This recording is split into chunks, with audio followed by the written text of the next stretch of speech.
जय माता दी। मैं हूं आपके साथ दिव्या मिस्त्री। आप देख रहे हैं खबर भारत 360। तो आज हमारा कार्यक्रम माता को समर्पित है।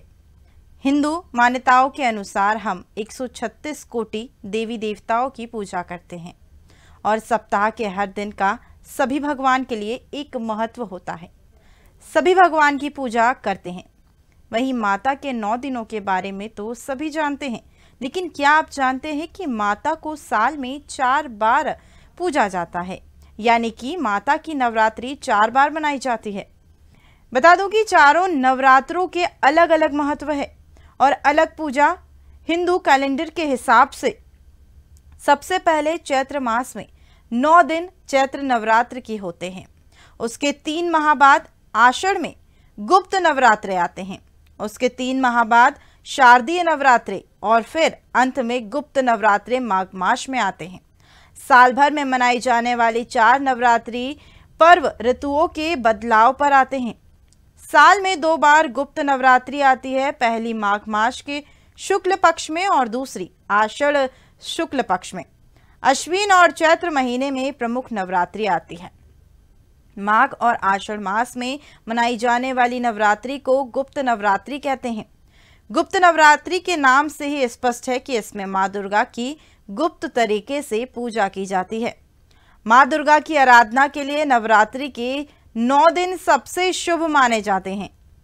नवरात्रि वर्ष में 4 बार मनाई जाती है। इस बार 10 फरवरी को माघ शुक्ल पक्ष की प्रतिपदा में इसी दिन कलश स्थापना के साथ गुप्त नवरात्र की पूजा शुरू होगी।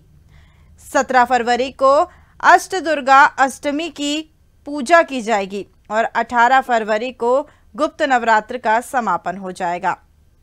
बता दें, इस वर्ष की प्रथम गुप्त नवरात्रि 10 फरवरी शनिवार शुक्ल पक्ष की प्रतिपदा तिथि से प्रारंभ होगी, जो कि 18 फरवरी रविवार को समाप्त होगी। ज्योतिषाचार्य सुनील चोपड़ा ने हमें जानकारी दी है कि माघ गुप्त नवरात्रि पर मां दुर्गा के 9 स्वरूपों की पूजा पूरे 9 दिन तक की जाती है। गुप्त नवरात्र में साधक देवी मां की 10 महाविद्याओं की गुप्त रूप से साधना कर उनका आशीर्वाद प्राप्त करते हैं। इस बार गुप्त नवरात्रि पर रवि योग और सर्वार्थ सिद्धि योग बन रहे हैं, जिससे मां दुर्गा की पूजा उपासना करने वालों को कई गुना अधिक फल प्राप्त भी होता है। आज हम चर्चा करेंगे पंडित अवधेश व्यास जी से और जानेंगे कि क्या कुछ खास गुप्त नवरात्रि और चारों नवरात्रों का क्या कुछ महत्व है। पहले तो पंडित जी, मैं आपका बहुत बहुत स्वागत करती हूँ हमारे साथ जुड़ने के लिए। बहुत बहुत धन्यवाद दिव्या जी। जय माता दी पंडित जी। तो जिस तरीके से 4 नवरात्रि साल में मनाई जाती है, आखिर क्या कुछ महत्व है इनके और चारों नवरात्रि किस किस तिथि में और किस माह में मनाई जाती है? दिव्या जी, सर्वप्रथम तो माघ गुप्त नवरात्रि के आपके सभी दर्शकों को बहुत बहुत शुभकामनाएं। और जैसा कि आप जानते हैं कि हमारा सनातन धर्म जो है व्रत और पर्वों का त्योहार है और इन व्रत पर्वों का वैज्ञानिक संबंध भी है। तो ये जो नवरात्रि जो होती है ये वर्ष में 4 बार मनाई जाती हैं और चारों नवरात्रि का अलग अलग महत्व है। हमारे यहाँ वासंतिक नवरात्रि, शारदीय नवरात्रि, माघ मास में जो आज से प्रारंभ हो रही हैं गुप्त नवरात्रि, और अगली नवरात्रि जो आती हैं वो आषाढ़ मास में आती हैं, वो भी गुप्त नवरात्रि होती हैं। इनकी क्या कुछ विधियां होती है? अलग अलग विधि के अनुसार माता को पूजा जाता है, क्योंकि सभी शारदीय नवरात्रि के बारे में तो जानते हैं, लेकिन आखिर गुप्त नवरात्रि किस तरीके से मनाई जाती है और इस नवरात्रि का नाम गुप्त नवरात्रि क्यों रखा गया? क्या कुछ पूजा की विधि होती है इसमें? दिव्या जी, मैं आपको बता दूं कि शारदीय और वासंतिक नवरात्रि जो होती है उसमें सभी सनातन धर्मी बड़े ही भाव से बढ़ चढ़कर इन नवरात्रि को मनाते हैं।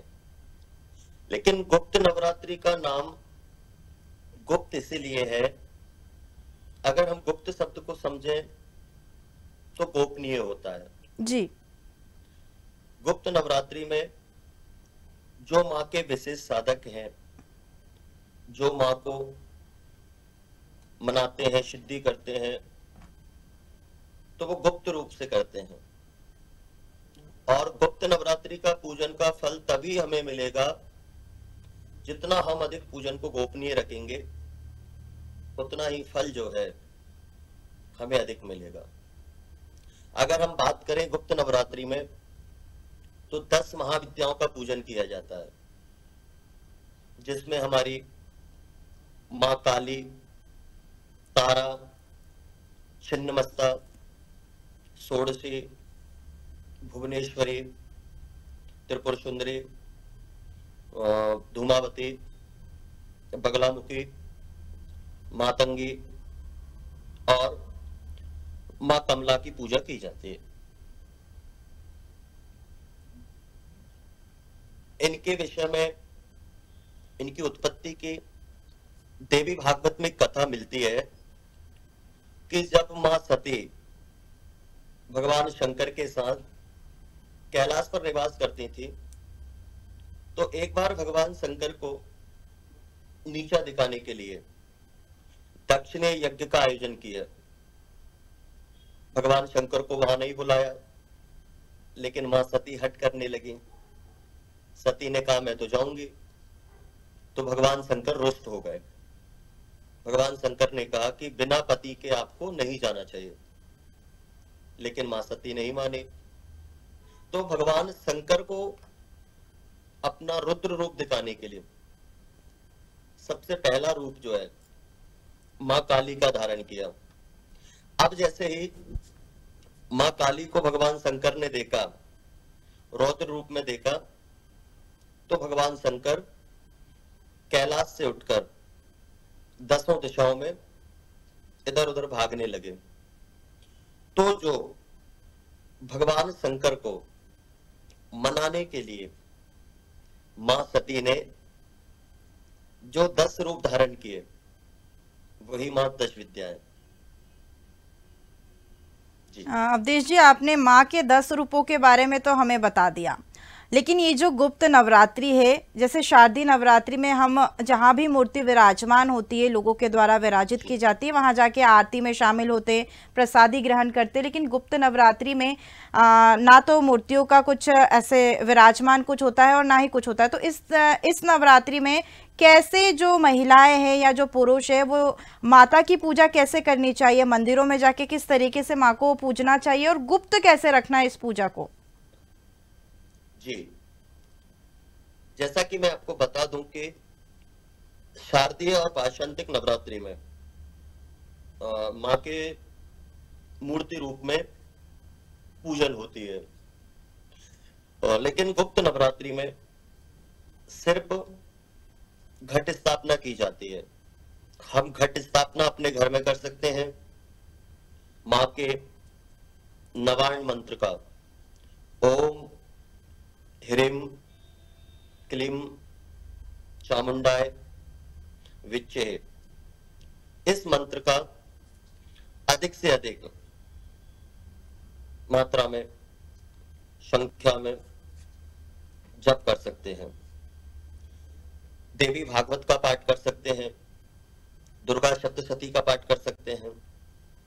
एवं अगर हमसे यह सब नहीं होता है, तो महिलाओं के लिए सबसे अच्छा उपाय यही है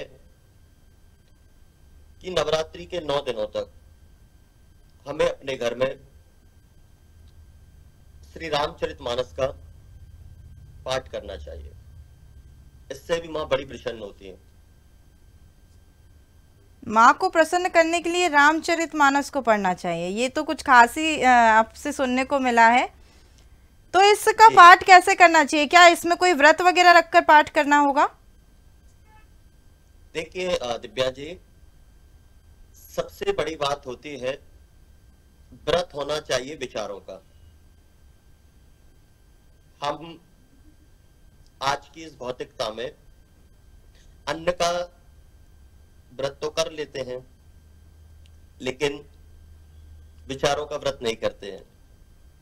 और जब तक हमारे जीवन में विचारों का व्रत नहीं होगा, तब तक हम जो चाहते हैं वो सफलता, वो सिद्धि किसी भी देवी या देवता से हमें प्राप्त नहीं हो सकती।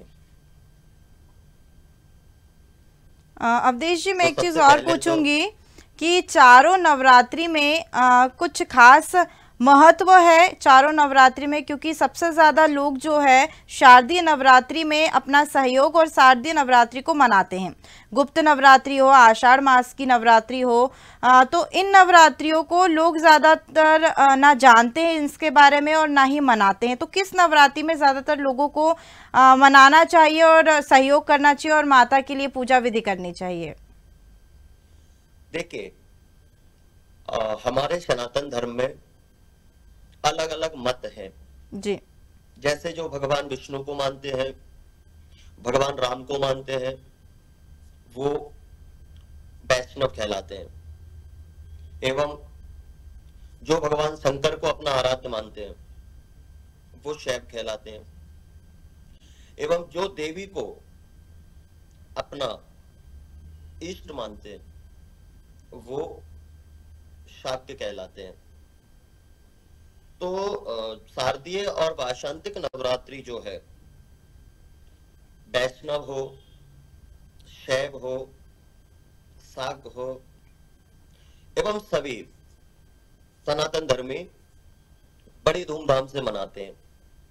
लेकिन गुप्त नवरात्रि को वही लोग मनाते हैं जिन्हें देवी इष्ट है। और गुप्त नवरात्रि में हमारी सात्विक मनोकामनाओं के साथ साथ तंत्र सिद्धि, मंत्र सिद्धि, यंत्र सिद्धि की महत्वता बढ़ जाती है। जो लोगों को इन दिनों में क्या करना चाहिए और क्या नहीं करना चाहिए, कुछ नियम भी नवरात्रि में होते होंगे, क्योंकि अपने हिंदू मान्यताओं के अनुसार हर दिन कुछ ना कुछ खास होता है और हर दिन का एक विशेष महत्व होता है जो भगवान को समर्पित होता है। तो ये जो 9 दिन रहते हैं, माताओं के 9 दिन होते हैं, शारदीय नवरात्रि हो, चारों नवरात्रि की हम बात करें, तो क्या लोगों को करना चाहिए और क्या नहीं करना चाहिए इन दिनों में? देखिए, सबसे बड़ी बात तो ये है, जब हमने इस चर्चा को प्रारंभ किया तो हमने एक पॉइंट रखा था जी, कि सनातन धर्म जो है वो व्रत, पर्व, त्योहार, इन सब का समावेश है। और इन व्रत, पर्वों, त्योहारों का कहीं ना कहीं वैज्ञानिक संबंध भी जुड़ा हुआ होता है। तो जैसे कि आपने प्रश्न किया कि हमें क्या करना चाहिए और क्या नहीं करना चाहिए, तो सबसे पहले मैं बताना चाहूंगा कि हमें इन नवरात्रि के दौरान तामसिक भोजन, मांस, मदिरा, व्यसन आदि से दूर रहना चाहिए। एवं हिंसा, झूठ बोलना, मन से, वचन से, कर्म से किसी भी प्रकार का पाप ना बने, इससे भी बचना चाहिए।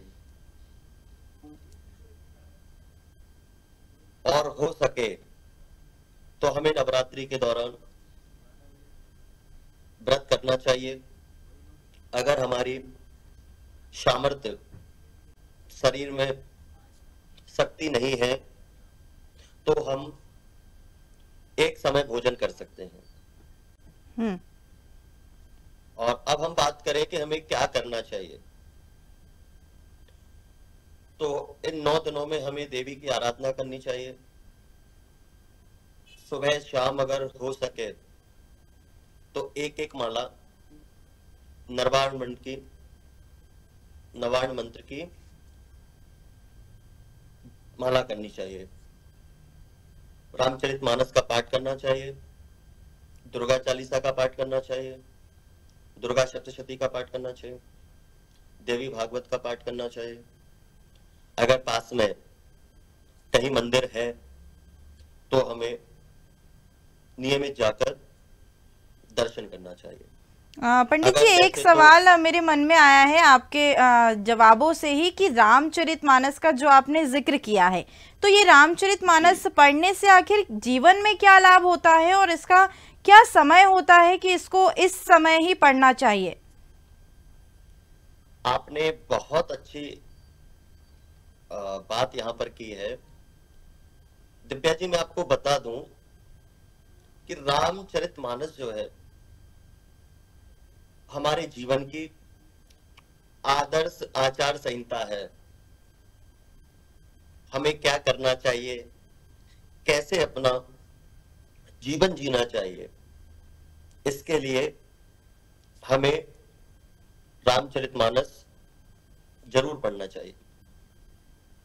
और रामचरितमानस के पाठ से राम मिले ना मिले, लेकिन अगर हम नियमित रूप से रामचरितमानस का पाठ करते हैं तो हमारे जीवन में नियमित और निश्चित रूप से बदलाव आ ही जाता है। ये बिल्कुल सत्य है। इसलिए हमें रामचरितमानस का पाठ या तो प्रातः काल के समय या संध्या काल के समय अवश्य करना चाहिए। जरूरी नहीं है कि हम 10 पेज पढ़ें, 20 पेज पढ़ें। अगर हमारे समय की कमी है, समय नहीं है, तो अगर हम 5 चौपाई भी नियमित पढ़ते हैं तो भी हमारा कल्याण होता है। तो इस रामचरितमानस को क्या हम 7 दिन पढ़ सकते हैं नियमित रूप से, कि सुबह और संध्या जब भी हमें समय मिले, समय अनुसार हम 7 दिन इसका पाठ कर सकते हैं? बिल्कुल बिल्कुल बिल्कुल कर सकते हैं। सुबह शाम जब भी समय मिले,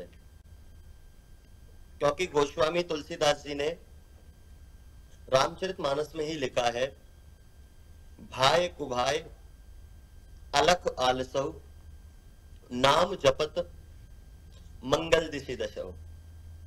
आप भाव में जपो, कुभाव में जपो, आलस में जपो, खाके जपो, कैसे भी जपो, अगर आप भगवान का नाम लेते हैं तो आपका कल्याण अवश्य होगा। अच्छा पंडित जी, अपन लौट आते हैं नवरात्रों पर। तो किस नवरात्रि में सबसे ज़्यादा लाभ होने की संभावना है? क्योंकि लोगों को मतलब कुछ ना कुछ मान्यता के अनुसार ही पूजा करते हैं लोग, माँ को पूछते हैं लोग कुछ ना कुछ मन में रखकर कि ये हमारी मनोकामना है इसलिए हम पूछ रहे हैं। तो किस नवरात्रि में हमें सबसे ज़्यादा लाभ होने की संभावना है? सबसे ज़्यादा माँ को किस नवरात्रि में हमें पूछना चाहिए? देखिए, तो वही बात हो गई कि आज का संसार स्वार्थी है। अगर एक दिन जल चढ़ाने से भोलेनाथ मिल जाते हैं तो 6 दिन हम भोलेनाथ की तरफ देखते भी नहीं है। मैं एक बात यहां पर कहना चाहूंगा जी। शारदीय नवरात्रि हो, वासंतिक नवरात्रि हो, माघ मास की नवरात्रि हो या आषाढ़ मास की,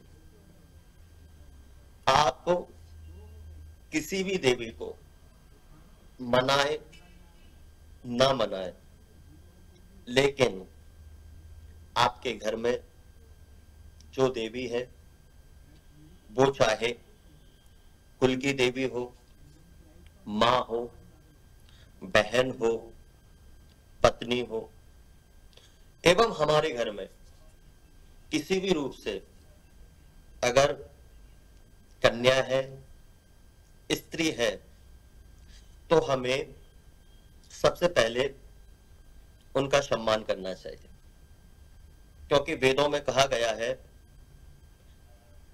यत्र नार्यस्ते पूज्यन्ते रमन्त्रे तत्र देवता। जहां नारियों की पूजा होती है वहां देवता निवास करते हैं। और हम विचार करें कि जो हमारी जिंदी देवी है, माँ है, बहन है, उनका हम अपमान करें, बेटियों को गर्भ में मारें और पत्थर की मूर्तियों से जाकर अगर हम अपनी मनोकामना पूरा करने के लिए विवश करें, तो मुझे नहीं लगता कि वो देवी हमारी तरफ देखेगी भी। इसलिए सबसे पहले हमारी सनातन धर्म में स्त्रियों का सम्मान हर घर में होना चाहिए। इसके बाद आप चारों नवरात्रि में से किसी भी नवरात्रि में अनुष्ठान कीजिए, पूजन कीजिए, पाठ कीजिए। मां भगवती जरूर आपकी मनोकामनाओं को पूर्ण करेंगे। अवधेश जी, समय सीमा को देखते हुए मैं आपसे एक आखिरी सवाल करना चाहूंगी कि माता को मनाने के लिए या फिर कृपा पाने के लिए क्या कुछ उपाय हैं जो सबसे ज्यादा महत्वपूर्ण हैं? सबसे सटीक और सुंदर उपाय है नवार्ण मंत्र का जाप। ओम एम ह्रीम क्लीम चामुंडाय विच्छे। इसके बाद आता है दुर्गा चालीसा, दुर्गा सप्तशती। इनका पाठ हम कर सकते हैं। वैसे तो अलग अलग देवी को अलग अलग भोग लगता है, लेकिन हमारे पास समय नहीं है, तो हम देवी को एक बताशे पर 2 लौंग रखकर सुबह शाम भोग लगाएं। मां भगवती जरूर मनोकामना को पूर्ण करेंगे। चलिए अवधेश जी, आपने जो भी जानकारियां हमसे साझा की है और हमें समय दिया है, इसके लिए बहुत बहुत शुक्रिया। जय माता दी। बहुत बहुत। तो इस वर्ष की प्रथम गुप्त नवरात्रि 10 फरवरी शुक्ल पक्ष की प्रतिपदा तिथि से प्रारंभ हो गई है। इस समापन का 18 फरवरी को होगा। ज्योतिषाचार्य ने बताया है कि जिस तरीके से मां गुप्त नवरात्रि पर मां दुर्गा के 9 स्वरूपों की पूजा की जाती है, तो वहीं गुप्त नवरात्रि में साधक देवी मां की 10 महाविद्याओं की गुप्त रूप से साधना कर उनका भी आशीर्वाद प्राप्त कर सकते हैं। इस बार गुप्त नवरात्रि पर रवियोग और स्वार्थ सिद्धि योग बन रहे हैं, जिसमें मां दुर्गा की पूजा उपासना करने वालों को कई गुना अधिक फल प्राप्त होगा। बता दें कि साल में 4 नवरात्र होती है। नवरात्र का पर्व बेहद ही शुभ और पावन होता है। देवी मां के आशीर्वाद की महिमा इतनी दिव्य है कि वह अपने भक्तों के हर संकट और विपदा को मिटा देती है। हिंदू पंचांग के अनुसार साल में 4 नवरात्र मनाते हैं। यह नवरात्रि चैत, आश्विन, आषाढ़ और माघ मास में पड़ती है। माघ मास की नवरात्रि को गुप्त नवरात्रि कहा जाता है। नवरात्रि के पहले दिन कलश स्थापना होती है। कलश स्थापना करते समय मां दुर्गा का आवाहन करना जाता है। इसी के साथ ही घटना स्थापना के साथ ही गुप्त नवरात्रि के दिन घट स्थापना के यह 2 मुहूर्त बन रहे हैं। इसमें से किसी भी मुहूर्त के अंतराल में घट स्थापना कर सकते हैं। माघ मास में 2 मुहूर्त के साथ घट स्थापना होगी। 10 फरवरी को 8 बजे के आसपास आप कर सकते हैं और साथ ही साथ 10 बजे के आसपास भी कर सकते हैं। अभिजीत मुहूर्त दूसरा घट स्थापना का शुभ मुहूर्त है 12 बजे के आसपास। तो गुप्त नवरात्रि में विशेष रूप से 9 देवियों की 9 दिन पूजा होती है। देवी की 10 महाविद्याएं हैं। मान्यता है कि मां दुर्गा के 10 महाविद्याओं की साधना करने वाला व्यक्ति भौतिक सुखों को प्राप्त कर बंधन से भी मुक्त हो जाता है। ये 10 महाविद्याएं हैं काली तारा, छिन्नमास्ता, षोडशी, भुवनेश्वरी, त्रिपुर भैरवी, धूमावती, बगलामुखी और मांगती या कमला। मान्यता है कि देवी माँ की इन 10 महाविद्याओं की पूजा करने से मनुष्य को विशेष सिद्धियां भी प्राप्त होती है। माघ गुप्त नवरात्रि पूजा विधि: भक्त सुबह जल्दी उठकर स्नान कर घर और पूजा को अच्छी तरह से साफ कर लेते हैं। इस शुभ दिन पर लाल रंग के पारंपरिक कपड़े भी धारण कर सकते हैं। तो आज हमने गुप्त नवरात्रि के साथ साथ साल के 4 नवरात्रियों के बारे में आपको बताया है। और अधिक इसी तरह की जानकारी के लिए हमारे साथ बने रहिए। नमस्कार।